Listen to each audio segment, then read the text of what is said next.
Hello friends, आपका स्वागत है टेस्ट आईक्यू में। फ्रेंड्स, इस वीडियो में डिस्कस करेंगे mechanical efficiency of IC engine. IC engine की मैकेनिकल एफिशिएंसी कैसे निकाली जाती हैं और इसका एक्चुअल मीनिंग क्या है, वो हम इस वीडियो में डिस्कस करेंगे। और जो मैकेनिकल एफिशिएंसी का फॉर्मूला है वो कैसे निकाला जाता है वो मैं आपको डिटेल में बताऊँगा। तो वीडियो बहुत ही ज़्यादा इंपॉर्टेंट होने वाला है, तो इसलिए वीडियो को लास्ट तक जरूर देखें। ये फॉर्मूला तो आपने पढ़ा होगा, mechanical efficiency is equals to brake power upon indicated power. ये फॉर्मूला आपने कई बार पढ़ा है। तो ये ब्रेक पावर कहाँ से आती है, इंडिकेटेड पावर कहाँ से आती है, वो हम डिस्कस करेंगे।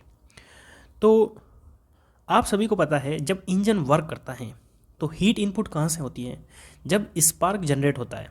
यदि हम बात करें पेट्रोल इंजन की, और जब सीआई इंजन की बात करते हैं तो वहाँ पे क्या होता है, कंप्रेशन इग्निशन, यानी कि जब फ्यूल जो है वो कंप्रेशन की वजह से बर्न होता है। तो जब फ्यूल बर्न होता है तो हीट जो है वो इनपुट होती है।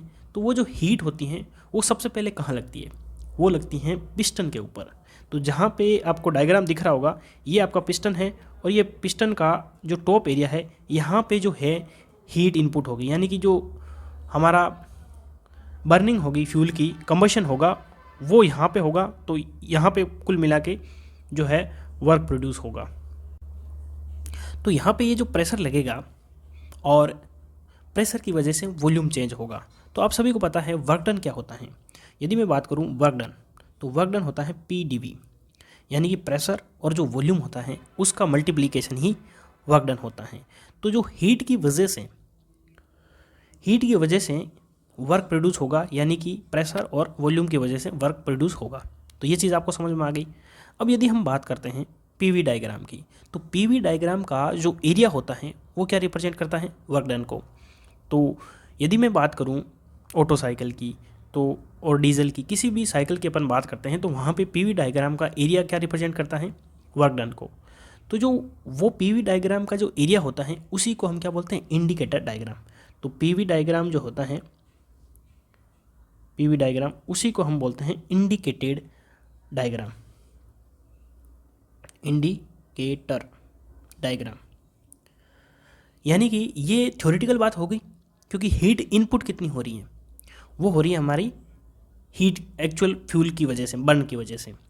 तो इसको हम बोलते हैं इंडिकेटेड वर्क डन। तो यानी कि ये जो हमारा वर्क आ रहा है पिस्टन के ऊपर, इसको हम बोलेंगे इंडिकेटेड वर्क डन। क्या बोलेंगे, इंडिकेटेड वर्क डन। इसको मैं शॉर्ट में लिख देता हूँ IWD, इंडिकेटेड वर्क डन। फिर हम बात करते हैं आउटपुट की। आउटपुट कहाँ पे होगा, आउटपुट होगा हमारा शाफ्ट के ऊपर। यहाँ पे आपको इंजन के अंदर ये क्रैंक शाफ्ट दिख रही होगी, तो ये क्रैंक शाफ्ट पे हमको आउटपुट मिलता है। तो हम यहाँ पे क्या करेंगे, एक डायनमोमीटर लगा देंगे, डायनमोमीटर। यहाँ पे हम डायनमोमीटर लगा देंगे तो वो क्या करेगा, वो हमारा आउटपुट मेज़र करेगा। तो जो हमारा आउटपुट होगा, यानी कि हम डायनमोमीटर से जो हमारा वर्क निकलेगा उसको हम क्या बोलेंगे, ब्रेक वर्क डन। क्या बोलेंगे, ब्रेक वर्क डन। तो ये तो हमारा हो गया इंडिकेटेड, यानी कि इनपुट वाला, और ये आउटपुट में क्या होगा, ब्रेक वर्क डन।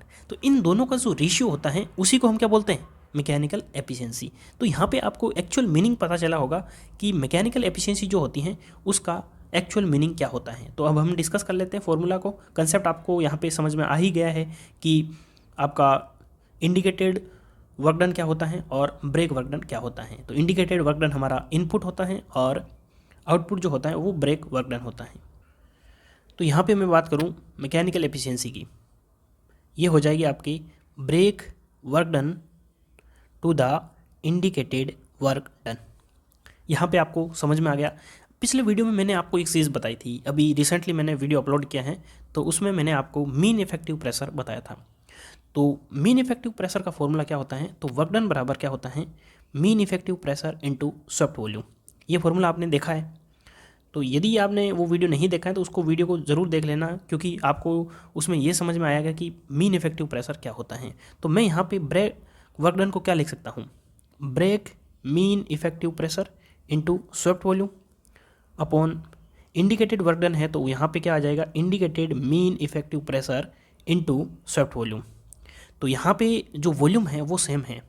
तो यदि हमारा जो वॉल्यूम सेम है तो ये कैंसिल हो जाएगा और हमारी जो मैकेनिकल एफिशिएंसी है वो क्या आ जाएगी, brake mean effective pressure to the indicated mean effective pressure. अब यहाँ पे एक चीज़ आपके दिमाग में आ रही होगी कि हमने फॉर्मूला तो ये पढ़ा था, brake power to the indicated power, तो ये फॉर्मूला कैसे आएगा। तो यहाँ पे आप ध्यान से देखोगे पावर क्या होती है, पावर होती है आपका work done per unit time. यानी कि मैं यदि यहाँ पे इस वर्क डन को मैं टाइम से डिवाइड कर दूँ दोनों को, तो ये क्या हो जाएगी, इंडिकेटेड पावर और ये आपकी ब्रेक पावर। तो मैकेनिकल एफिशिएंसी जो है वो क्या हो जाएगी, brake work done per unit time to the indicated work done per unit time. तो ये आपकी क्या हो जाएगी, ब्रेक पावर, और ये आपकी क्या हो जाएगी, इंडिकेटेड पावर, इंडिकेटेड पावर। तो इसको मैं शॉर्ट में लिख देता हूँ BP अपॉन IP। तो मैकेनिकल एफिशिएंसी का फॉर्मूला यहाँ पे आपको समझ में आया होगा कि brake power upon indicated power कैसे आता है। अब यहाँ पे आपने ये फॉर्मूला तो देख लिया कि मैकेनिकल एफिशिएंसी जो होती है वो होती है आपकी brake power upon indicated power. अब आप सभी को पता है कि जो एफिशिएंसी होती है वो लेस देन 100% होती है, यानी कि 100% कोई एफिशिएंसी होती नहीं है। तो ब्रेक पावर और इंडिकेटेड पावर में जो डिफरेंस होता है वो क्या होता है, तो आपकी इंडिकेटेड पावर है ये आपकी आइडियल पावर है, यानी कि ये इनपुट है, तो ये क्या हो जाएगी, brake power plus frictional power, क्या हो जाएगी, फ्रिक्शनल पावर। ये जो फ्रिक्शन की वजह से कुछ लॉसेस होते हैं उसी की वजह से हमारी जो एफिशिएंसी है वो 100% नहीं होती हैं। तो ये भी आपको ध्यान रखना है, इंडिकेटेड पावर बराबर brake power plus frictional power. तो इस वीडियो में हम इतना ही डिस्कस करेंगे। तो वीडियो को कंप्लीट देखने के लिए धन्यवाद, थैंक यू। और ऐसे ही आपको वीडियो और चाहिए तो आप मुझे कमेंट बॉक्स में बता सकते हैं कि जो भी टॉपिक आपको चाहिए वो आप बता सकते हैं। और एक चीज़ मैं आपको बता देता हूँ, हम अब ज़्यादातर थ्योरेटिकल वीडियो डिस्कस करेंगे, यानी कि एक एक टॉपिक को हम डिटेल में डिस्कस करेंगे, चाहे कोई भी सब्जेक्ट हो, IC इंजन हो, फ्लूइड मैकेनिक्स हो, जितने भी हमारे मैकेनिकल के सब्जेक्ट हैं उसके एक एक टॉपिक को हम डिटेल में डिस्कस करेंगे। तो यदि आपको कोई भी क्वेरी होती है तो आप मुझे कमेंट बॉक्स में बता सकते हैं। और यदि आपको पर्सनली कुछ भी मैसेज करना हो तो मुझे मेरा जो इंस्टाग्राम का लिंक है वो यहाँ पे डिस्क्रिप्शन में दिया गया है, वहाँ से आप मुझे फॉलो कर सकते हैं। वहाँ पे मैं आपको एज ए फ्रेंड कोई भी प्रॉब्लम होगी उसका मैं सॉल्यूशन बताऊँगा। तो चलिए मिलते हैं नेक्स्ट वीडियो में, थैंक यू।